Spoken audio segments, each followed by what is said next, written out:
കേരളത്തിൽ മൺസൂൺ തുടങ്ങുമ്പോൾ തന്നെ ഓർമ്മ വരുന്ന മറക്കാനാകാത്ത ഒരു മത്സരമുണ്ട്. ഒരു കുടുംബത്തിന്റെ ഭാഗമായിട്ടുള്ള രണ്ട് കുടയുടെ ബ്രാൻഡുകളുടെ കഥയാണത്.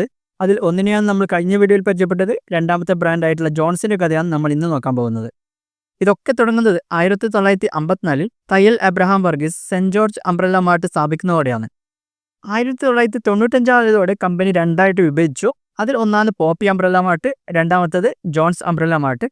ഒറിജിനൽ ഫൗണ്ടറുടെ പേരമകനായിട്ടുള്ള എബ്രഹാം തയ്യലാണ് ജോൺസ് അംബ്രല്ല മാർട്ട് സ്ഥാപിച്ചത്.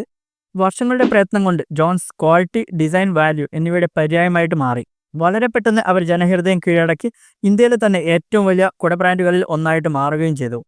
കുടകളിൽ പോപ്പിയെപ്പോലെ തന്നെ പല ഇന്നോവേഷൻസും അവരും കൊണ്ടുവന്നിരുന്നു. സ്ത്രീകൾക്ക് വേണ്ടിയുള്ള 3/4 കുടകൾ, UV കോട്ടഡ് കുടകൾ, പ്രിന്റഡ് കുടകൾ തുടങ്ങിയ പല കാര്യങ്ങളും അവർ ഈ ഒരു പ്രൊഡക്റ്റിൽ കൊണ്ടുവന്നിരുന്നു. പോപ്പിയുമായുള്ള കിരുമത്സരം കൂടുതൽ മികവാർന്ന പ്രൊഡക്റ്റുകൾ അവതരിപ്പിക്കാൻ അവർ നിർബന്ധിതരാക്കി.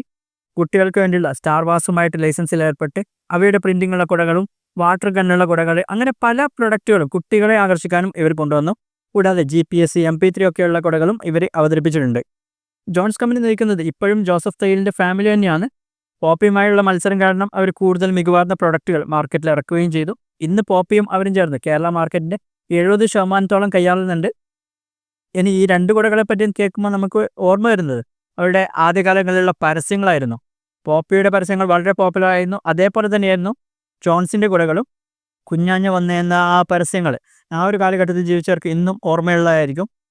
90s 2000 ആദ്യങ്ങളിലുള്ള ആൾക്കാർക്കൊക്കെ ഈ ഒരു കുട ബ്രാൻഡുകൾ എന്തായാലും ചെറുപ്പകാലങ്ങളിലെ ഓർമ്മകളിൽ വളരെ പ്രധാനപ്പെട്ട സ്ഥാനം ഉണ്ടാകും. അപ്പോൾ നമ്മൾ ഇന്ന് ഈ കമ്പനിയെ പറ്റി പറഞ്ഞ കാര്യങ്ങൾ താഴെ ചില പോയിന്റ്സ് ആയിട്ട് കൊടുത്തിട്ടുണ്ട്. നിങ്ങൾക്ക് അത് റെഫറൻസിന് സ്ക്രീൻഷോട്ട് എടുത്ത് വെക്കാവുന്നതാണ്.